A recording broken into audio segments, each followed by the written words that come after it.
Coach Key, Lone Star Conference Championship weekend. Let's talk about the course. You've already ran it before and the advantage of running it.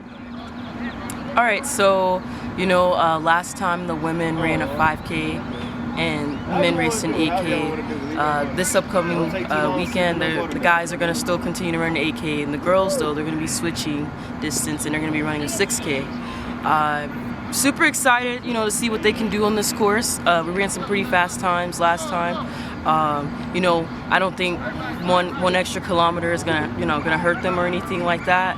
And just also kind of being able to see the course, ourselves as coaches, we kind of definitely know like what areas of the course is like the toughest part of the courses, which is pretty much like the hills. That's kind of way in the back, and so we're planning to kind of stand back there and help them attack the hills.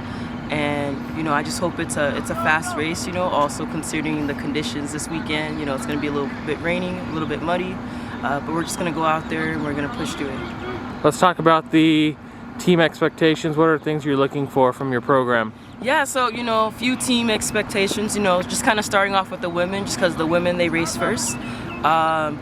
We have one of our young freshmen, Shama, she could potentially crack that top 15, be up there and, place, which actually hasn't been done in a couple years, so that'd be really nice for Eastern. But also coming with that as well, she could also potentially maybe even get Freshman of the Year as well. She's had a pretty solid year all year.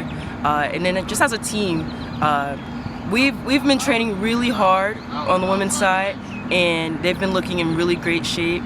They haven't ran a 6K since Texas Tech. That course was super, super hilly, and it was very early on, but I think the girls will run much faster in this race, running this race faster, just because it is a faster course, with not too many hills.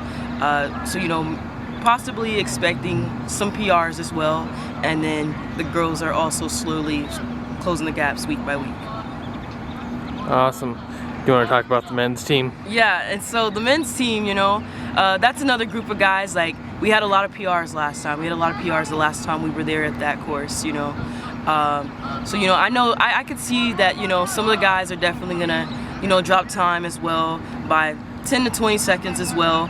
I know some of the guys got a little bit confused, with just kind of parts of the course where they didn't know where to sprint. They're like, oh, coach, I had more in me.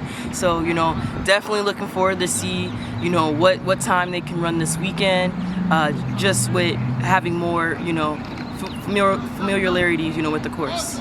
Awesome. Thank you, Coach. Of course.